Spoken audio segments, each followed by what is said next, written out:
Liverpool fans, City fans, you're not going to like this. Today's results is not just a one-off. Liverpool losing to Forest at Anfield, City losing away at Newcastle. These results have been coming for weeks. Neither of these teams right now are looking like champions to me. See at the end of this video who we think this is going to benefit the most in the title race. Let's have it.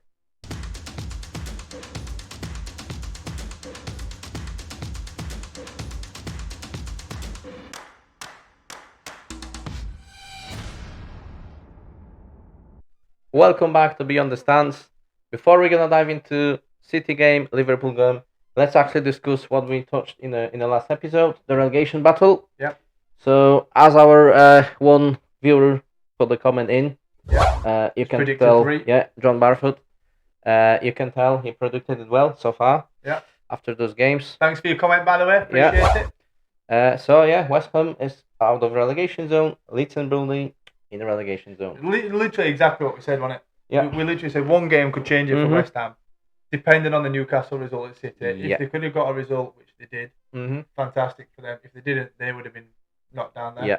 Obviously, Leeds are still yet to play. We know that. But as it stands, if Leeds don't win, they're in the relegation. What you predict they might struggle because obviously it's after internationals. We've seen results today are shocking. Yeah. Could go either way, but Villa is in form, Leeds are not. Yeah. So which kind of leads you towards. And Villa's always one of them teams that are a touch and go. You know, we expected them to get a result at Liverpool. Yeah. But they lost. They lost. Yeah. So it's hard to tell what's going to go on. Yeah. And then, so it's not 100%, but no.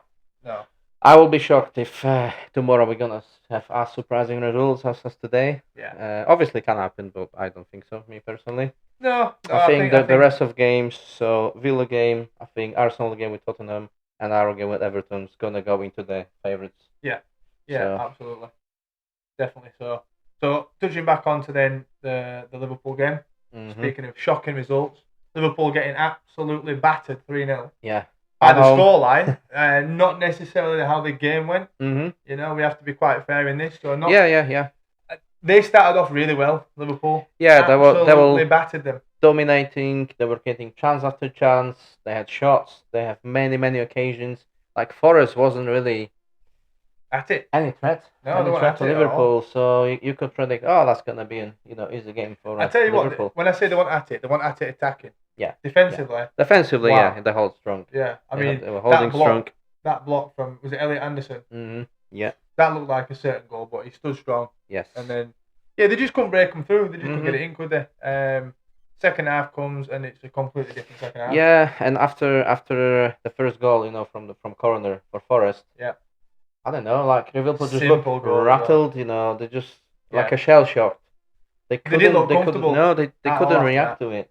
Since that, it went downhill. Yeah. And I think it was both, for me, it's both players and manager. Yeah, 100%.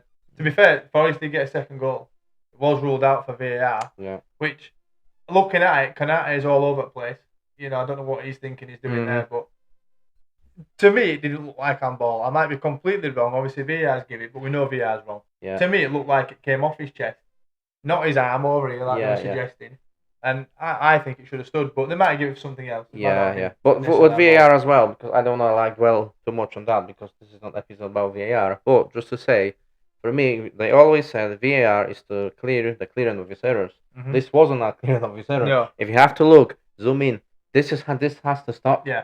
There's too much analysing going on during the game at key points. That's just spoiling football for everybody. If ref couldn't see it, live, they have to zoom in. This is not clear of his error. If you have to zoom in, he touched his finger.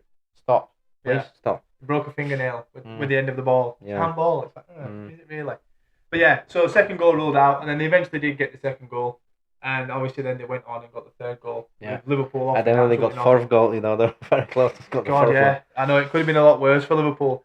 I think we've said this before, or I've definitely said it, because I'm not a big advocate of the whole Liverpool were class last season. Slot came in, nothing changed, they won the league, etc. Yes, they did. Nothing changed because Slot didn't change anything. Yeah, he was still Klopp's rules, the way they play. The team was pretty much a Klopp team. They just carried on. Now he's changed stuff. Slot ball is not Klopp ball. No. It's wrong. It doesn't. It's completely wrong. He actually sold the best player. Well, not all of them, but Luis Diaz. Oh man, what a mistake. Yeah. Selling Diaz I couldn't get a grasp. Why? For no reason. There was no fallout. He didn't want to really leave. There was nothing. Financially, they didn't need to sell him. And last season, Diaz was given this Stephen squad. Like, when he was playing in Champions League, then he was missing in the Premier League. You know, it was kind of swapping Diaz around. So he was always fit, you know, that give them chances, basically. And he could play across the front three. Yeah. And now the game is not going your way. Like, Gakpo is not performing. Salah is not. Who are you going to actually sub on? Yeah. Yeah, I mean, the striker situation they've got as well with Isaac and whoever else they've got at this point, it's not great. Yeah, it's not great. They're just not clicking. Salah is not doing nothing. Now, we've said this before. He's not doing nothing. Yeah. He's not very good this season. I think his head's gone. And even today, he had like some good passes. Yeah, he had some good feet in box as well. Sometimes he's so unlucky when he's kind of performing, putting the balls in. No one kind of steps up and receive those balls and have a shot. Yeah. So yeah, I think as well the defensively Liverpool are at 6s and 7s, 6-7. You know, they're all over the place. They are. Absolutely are. And I think Konate and Van Dijk, they've been found out many times. Yeah. Van Dijk's been in headlines for God knows how many mistakes, and there's so many memes about him now. Konate didn't do himself any favours. No. We know he's a bit crazy. Whole season, Konate had one good game. Yeah. Yeah. And that was when Van Dijk had a really bad game. Yeah. Yeah. It made Konate look good. But yeah, they were all over the place. Kerkas is not the same player as well. Yeah, what is going on with him? What is going on with him? He's a lot of the time, fair play to him, he still have this attacking mentality. A lot of time he's in penalty box. Defensive wise, shocking. Yeah, really is. He was one of the feelers of Bournemouth defense last season. He was dead good. He was the reason, because obviously they're still banging a lot of goals this season. The difference this season is they lost Kerkas. Yeah. So they conceding more goals. Yeah. But so I tell you, he's well ready to play for a top 4 team. Kerkas, me personally. And when they bought him, when they were saying they were buying it looked like it'd be a really good fit as well. Yeah. Because he's that kind of player, like attacking wise. I was even gutted because I was hoping we're gonna go for a player like Kerkas. Because I was like, he ticks all the boxes for top teams. He's coming from a well-managed team. He's not like kind of big ego player. Premier League ready as well. Premier League ready, yeah. He's got attacking track. That's what the modern defender have to got in his sleeve. Yeah. So it was like, perfect fit for any team. Not United, Liverpool, City. Whichever team will go, Arsenal will shine. Yeah. It's not happening. No. But is it Slot though? I personally do think it is Slot. I think he's tried to, I get it, he's tried to put a stamp on the team. He's tried to say, look, I'm the manager now. Fair enough, last season won the league. Majority of the team wasn't mine. I've got the players I want. You know, he's bought Verts, he's bought Isaac, he's done this and that. The way they're playing it doesn't look right. I don't think they know. Might sound daft, but I don't think they know the positions. At least with Klopp, they knew where they were. Yeah. Now I think it's a bit of a free for all. Like defensively, look at, was it the second goal or the third? It might have been the third goal actually. Alisson makes a class save. Yeah. From a tight angle, he pushes the ball. Fair enough. And no one claims the second ball. Like as a keeper, you shouldn't push it back into middle. No. But you can only do so much. Still, yeah. And there was 2 banks of defense. There was the defense on the 6-yard line. And there was the defence at the edge of the box. The ball went in the middle of those 2, where the Forest players were. How on earth are the Forest players standing in that gap, waiting to receive whatever falls back? Not one Liverpool player's picked up on that. You might as well put the red carpet on. Yep. There we go. Just roll it out. There you go. Put the ball on the goal. Alisson's there stood holding your champagne at side going, go on, open goal. Just put it in. Yeah. You know. I think it might have been the second goal then, was Van Dijk basically marking Konate. Yeah, well, it was first he was marking Tina. Yeah, like literally no one around him. Then he steps forward to Konate and leaves him behind him. It's like. And then I think he realised he jumped to the first play, but that was too late at that point. And you know, they considered another goal. Yeah, no, it's not good. It is a crisis. I think right now you can say Liverpool are in a crisis. Yeah. They've gone from Premier League winning team to now losing more games than they should be losing. You know, that one win in Champions League, it would beat Real Madrid. I'm sorry, but that's not enough to bring you out of this crisis that you are actually in right now. And I will say as well, because I want to say something about Forest, like water as well for them. Yeah, fantastic. You know, to win at Anfield so comfortably, you know, being not battered, but like pushed back, you know, in your own penalty box. Pending, weren't they, quite a lot? And then bounce back to comfortably win, as I said, nearly 4 because it was so close to being 4-0. Like, what a result for them, you know. Yeah, I mean, that's the difference as well in the teams. I think Forest dug in. when they needed to dig in and just survive that onslaught from the early Liverpool pressure. Towards the end of the game, Liverpool didn't dig in. They lost their heads. Yeah. Like you said, they looked rattled after the first goal. Then the rest of the half went on in the second half, and they just got worse. As a title contender team, these are the games you need to dig in. At least get a draw. If you're struggling and you're all over the place, get a draw. Same like we've done with the Tottenham game, right? We've managed to score a goal. It was going our way. Then I will even say dominating. Then suddenly Tottenham are buying back. Yeah. Then we were losing, but we managed to bounce back because we played to the last whistle. We've been pushing for a result. At least get a draw. Yeah. And God's sake, if you play at Anfield at home, you've got all supporters behind you. Home crowd, home stadium. Second half, you plays against the Cop. The most famous, the players' fears to play in the second half. And they've got the chance to get up to Man City as well, haven't they, in the table? They've got that chance to close the gap. Imagine, I'm not, as I said, I'm susceptible we're going to buy on that. But imagine if Arsenal will bottle the game tomorrow. They will start closing that gap to potentially be in the title race again. Yeah. But they completely bottle it, Yeah.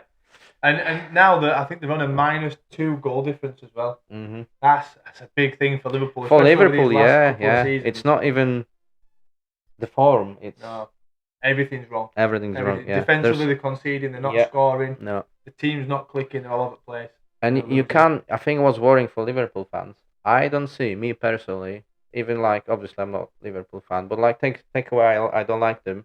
But being honest to them, I don't see a player that stands out. No. That I can say, they got bad result, but that player is a hope for them. They're gonna turn it around. I don't see that. Really. Yeah, like a player that'll drag them through the game. Yeah, before it used to be Salah. Yeah. To be fair, I don't really like Salah, but he will. He used to turn up and turn games on head. You needed a goal, give it to Salah, cuts in on his left, it's a goal. Yeah. But now he's gone. He's gone. Before, but actually they sold him.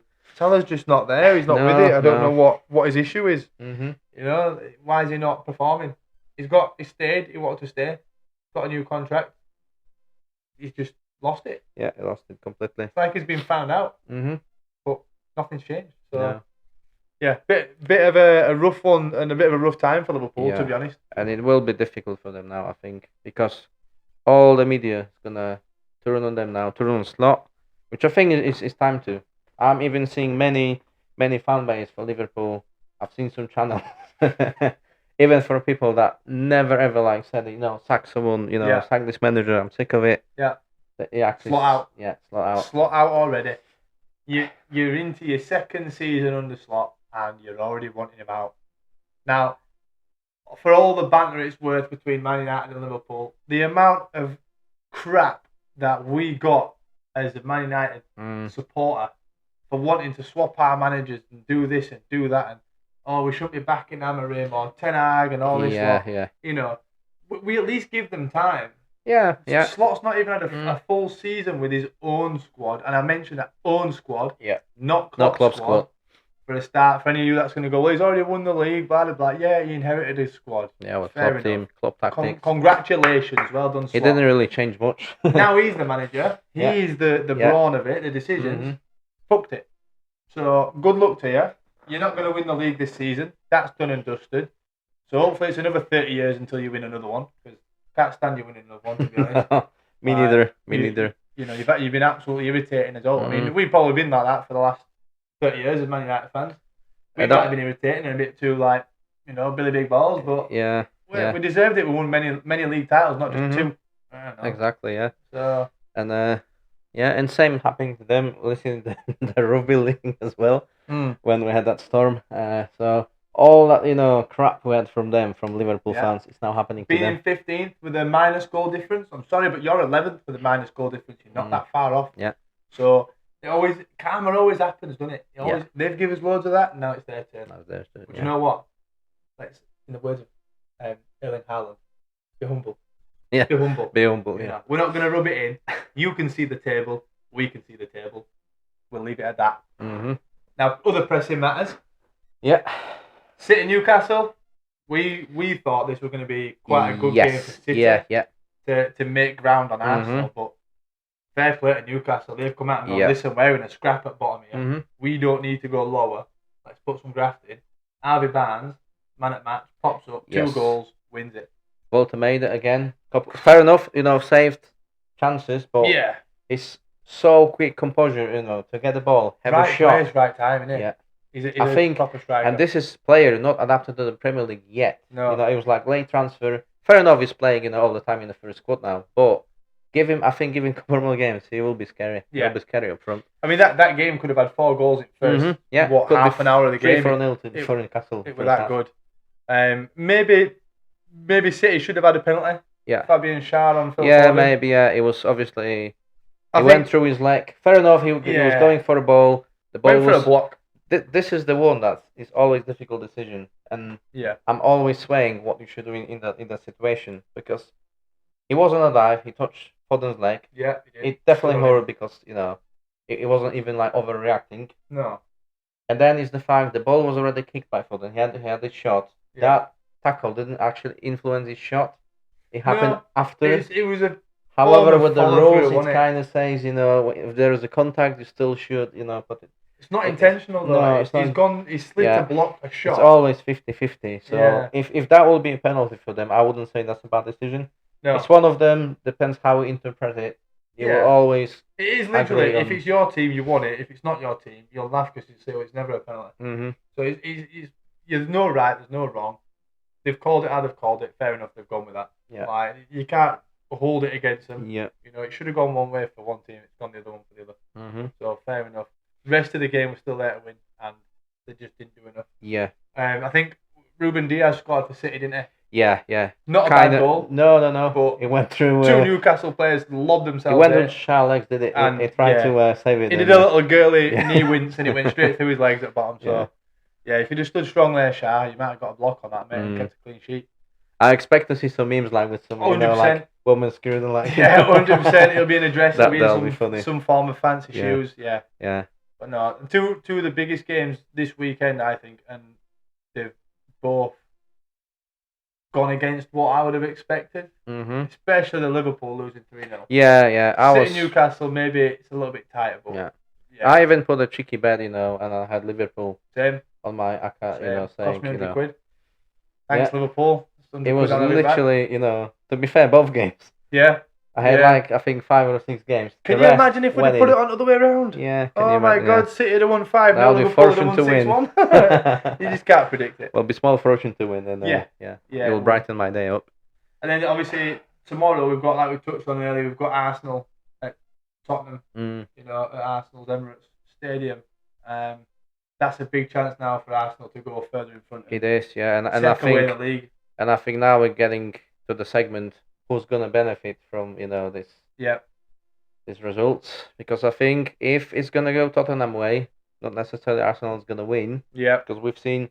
I think this is what international break sometimes does to the teams. Throws them off. Obviously, not an excuse. Teams like City, Liverpool should still be way past that. But it gives chances. Teams like Tottenham, like us. Yeah.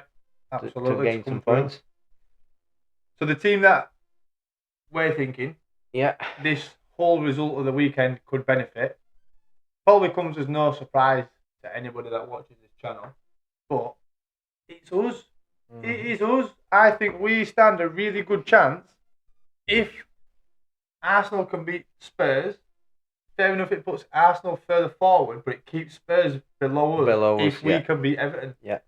So if we can get a result on Monday, even if say Tottenham beat Arsenal, fair enough, we can match that result at Everton. Yeah, and it's not necessarily bad because we're closing the gap to Arsenal then. Exactly. So doesn't matter which result it will be, it will be good for us. If it'll be a draw, same story, we're getting 2 points to both teams. Yeah. And if we lose to Everton, that's a really bad result. Let's just be fair. Like if we win, it's all green and rosy. But if we lose, we're in a bit of trouble because we're stuck in mid-table. Yeah. And that's not where we want to be. We need to be further up, and the way we're playing, we can do that if we keep the rhythm going. But if you ask me, I don't think that's gonna happen. No. I think we'll beat Everton. Let's just put that there now. Mm-hmm. But as well as us, I think it benefits Spurs this weekend because that gives them the same chance as us to get up to 4th. And I would say now, if we were to get 4th, if Tottenham were to get 4th, I'm gonna put it out there, we could be title contenders. Either team. Yeah. Absolutely. Which, if that will be before the season talk, everyone's saying hearing you saying that, we're like, what you're on about, Yeah, you know. Even I was absolutely. saying that as a United fan, I was like, oh, give up, like, Yeah. get a grip. You To know. be fair, if we'd have sat down at the beginning of the season before any balls were kicked, we'd have been happy with 7th place. Yeah. You know, and that's To be roughing fair, it till the end of the season, not just easily getting 7th. To be fair, I think that was in our very, very first episode when we've done a little play with the prediction. If you missed that, you know, catch up on that. We did discuss that we kind of predicting we might be touching to West Ham being close to top 4. Yeah. But we didn't predict we're gonna be in the top 4. We're gonna be like 5th, 6th. And with a positive goal difference as well, Yeah. as it stands. Yeah. Which is again a big thing that we've been ridiculed for those last couple of seasons, having a minus negative goal difference. But yeah, so I think Man United, Tottenham can be the two teams, let's say, not just one, because we're in the same position, that can benefit from today's results. Now, depending on how the result goes at the Emirates tomorrow, could be even better weekend for us come Monday. We won't be watching the game Monday. We've got other things to occupy our time, because we're going over to Naples to watch Napoli in the Champions League on Tuesday night. Yeah. If it was last episode, we kind of advertised it then at the end. That's we're going there. So we'll be out for that game. We'll be in the airport. We'll be flying, so we ain't going to see that result until we land. Yeah. So, yeah. I think before we're going to close it off, let's do a bit like rumor talk. Yeah, let's do it. Just about United, because we heard the story today with Cunha. That there is danger he's not going to play. Yeah, so apparently he was due to turn some lights on in Altrincham, and he didn't turn up due to an accident in training. Yeah, it's very vague explanation by a club. I think that's mind games only. I think the same. Yeah. You know, they were like, they're trying to put off Everton, you know, kind of. Yeah, with the squad selection, who they're going to play. Because obviously they know Šeško's injured. He's not going to be, at least for a month, he's not going to touch the ball. Maguire's missing, apparently. Yeah, Miner's still missing. So, however, Amorim said on the press conference, Miner will train. He mentioned today because the press conference was on Friday. He said tomorrow Miner should be on the training. So there's a lot of different stuff going around, and then you know, I think it's all tactical to try and throw off Everton. This is something that, again, I don't like to always touch on this man, but Ferguson used to do it all the time. Mind games. Mind games all the time. Put the opposition off, put the manager off with his tactics and his squad rotation, who's going to play what against who. Because if he thinks Cunha's not playing and we're going to play somebody else, he might swap positions with somebody, and then that could be a weakness in their team if Cunha does play. So it's there to just mess with your head. And I think it's brilliant. I think it's a really good tactic. Yeah, it's something we'll miss for a while. Well, it's obviously our prediction, but I agree with you. I think that's what Amorim is doing. He's on that, and something we didn't have for a while, because that wasn't, Ten Hag was never that. Ten Hag was about, you know, talking to me about his tactics, you know, about players, but he also had like some, you know, bold statements about that he was calling out players, but he never played mind games with other teams. No. He never like tried to predict. Kind of play mind games with his own squad, didn't he? Yeah. You don't know if you're going to play next week. You don't, you know, you've got to train hard to get a game. It's like, but consistency is key. So pick the same 11. I think this is something again that we've been wanting for years. Is a manager to come in and pick the same 11 week in, week out. Yeah. We've not had that for ages. Fair enough, injuries and things can hinder that. Yeah, you can always the spine and the majority of the team needs to be the same 11. We just don't do it. Hopefully now we can. So yeah, Cunha potentially out, probably not. Maguire's out, for definite. Yeah. And Mainu's now training, so might get a game. I think he will have like 10-15 minutes last, you know. And we know Šeško's out. Yeah. So yeah. It might actually prepare us a bit for AFCON. Because I think it will be timed out. Šeško will be back when Wemo will be out for AFCON. I think they will kind of swap round. The only issue will be Šeško will be out of form because obviously he's not going to play for. That's it, and he's not going to have Mbeumo to back him up. Yeah. You know, he's going to have whoever else we decide to throw in that. I personally think it might be a bit of a Bruno Fernandes hybrid role. Yeah. I think they might stick him on the right, but let him drift in at centre. Just a bit of a free reign in that area. I don't really see who else we could put on the right, because Diallo's obviously going to go. Mazraoui's going. Well. We've got Dorgu, but he's more of a right wing back. We haven't got anyone in that attacking position really. Yeah. We could maybe throw Mount in there. Maybe, yeah. But I think if Bruno goes out wide, Mount will go central, which will suit Mount a lot better. Yeah. And then obviously on the left, we'll have Cunha. Yeah. So that should be luckily, alright. Cunha doesn't go. Yeah. Thank God. And then we'll have Casemiro, Mainu, Ugarte. Yeah. And whoever else we can get thrown in there. Obviously, even Amorim said in a press conference, he's saying maybe it's time for some youngsters, and that'd be good because we have some really good talents. We do. I try to follow some. I watched some even highlights from like under 21s, under 18s, and some players. That, obviously, I know it's not Premier League level. It's the kind of underage, but a couple players really shine there. Well, look at the Chido Obe. Mm-hmm. So he's now been called back up to train with the first team after being told to train with the under 21s again. Because of the Sesko injury.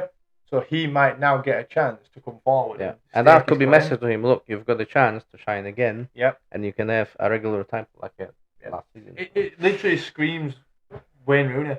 Yeah. It's the same opportunity that Wayne Rooney got. He came onto the scene when we had Ryan Giggs, Ruud van Nistelrooy, and I can't remember the game it was. It might have been Arsenal, possibly. Can't remember, but he came on anyway, and it was literally, there was a free kick. Yeah, Wayne Rooney stood over it with Ryan Giggs. Wayne Rooney's a kid. He goes, Ryan, I'll have this. I'll have it, yeah. And buries it. He buried it. I mean, this is, I'm not saying Chido Obi is whatever. Rooney, he's never on the same level as Wayne Rooney at his age.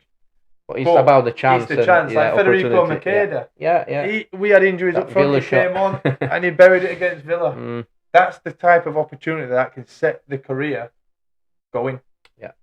And then that gives Amorim a backup then to Sesko, just to play off him, to sub Sesko off, put Chido on, bring Sesko on, play two together. Yeah. Get the lad built more up of a competition. Yeah. So we're slowly getting depth in the team. If we're gonna bring these youngsters through, that'll give us even more depth, and I think that'll be great. Yeah. The one that I wish, there was two that I wish we kept, to be honest. There's that Fernandez who went to Real Madrid after going to Benfica. Yeah, that was we really... should have kept him. Again, Ten Hag's problem. Came in, went, you're out, see you later. Yeah. Didn't even get Shine to in know the Benfica, and I went to Real Madrid. Unbelievable. And now he's class at Real Madrid. He's absolutely class, he's the young lad.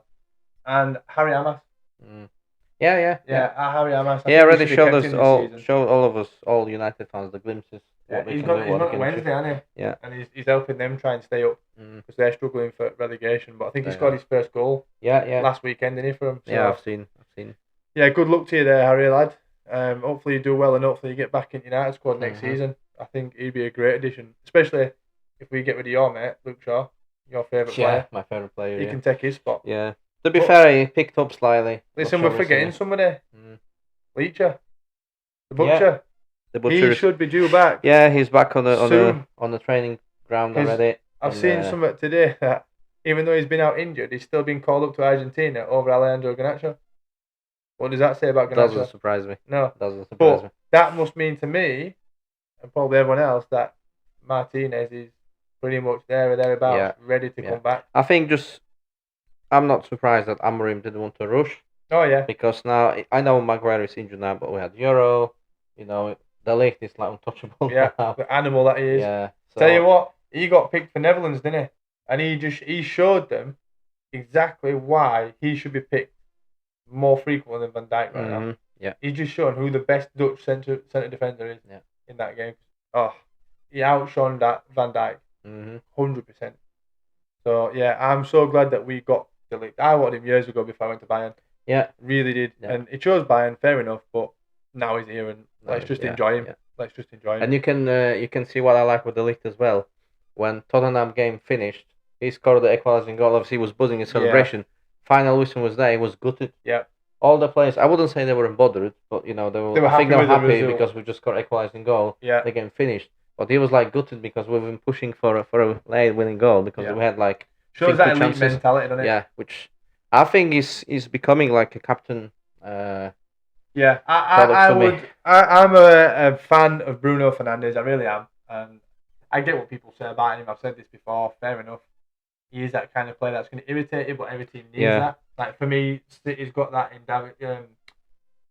Bernardo Silva. Yeah, I can't stand that. I can't stand that guy as well. Very much similar to Bruno. Yeah. To be fair, I was a bit more towards strip the captaincy of Bruno. That's what I'm saying. This season, I'm a bit different. Take it off him. He acts differently on the pitch this season. But he acts differently because he's been told to act differently. It's not his character. Yeah. Now, De Ligt's a born leader. I'm not saying Bruno's not, but he's a different kind of leader. Yeah. De Ligt is a team leader. He is the captain you need to lead you from the back. Yeah. For me, I always think a captain should be in the defence. Yeah, yeah. I think over time it's proven when you've had your Rio Ferdinands, you've had your John Terrys, Sol Campbells, all these. I say all these. I've just labelled 3. I've not like labelled 20 there, but yeah, there's many they many were defenders. Like the strong captains, Yeah. It's not, and it's always your centre defensive like partnership. One of them two gets it. Yeah, because a good centre back, they've got the vision, they're seeing everything from the back. It's being a captain. It's not only on the pitch. It's not only complaining to referee. It's not only squaring out to other players. Also, in that dressing room after the game, you can easily call out you. I've seen it from the back. Yeah. This is what you should not do. This is what you're doing well. It's a bit of guidance from the captain as well. Yeah, absolutely. Like I said, he's got the vision of the pitch. So why? I mean, fair enough. Not every team has got a centre back that maybe wants to take that role on. Yeah. You look at Liverpool, Van Dijk. He's quite happy to take that on. Yeah. Who's Chelsea's captain? I don't know who Chelsea's captain is. To be honest, they've changed so often. Yeah, I don't know who that is. I know Caicedo's had it a few times. Yeah. Used to be like John Terry at the back and stuff. Yeah, and I think that works. That was sort of calibre of players that Chelsea had as a captain. And then you've got Newcastle with Fabian Schär. He's been captain. Notoriously, centre backs seem to be the better option for him, and we've got a centre attacking midfielder as our captain. Yeah, which is not right. Fair enough, it's probably pulled on rank and seniority because he's been there for 6 years and all that sort of thing. But no, it doesn't fit for me because he doesn't see what's going behind him. Doesn't have a clue who's organising behind him. He's just leaving them to do what they want. Yeah. So you've got players like Dillit that's taking that role on and going, right, we're going to do it like this. Which I think that helps your role to be a future captain. He does, he's seen somebody in partnership with him. Yes. And like Quansah at Liverpool. He was touted to be the next Van Dijk there.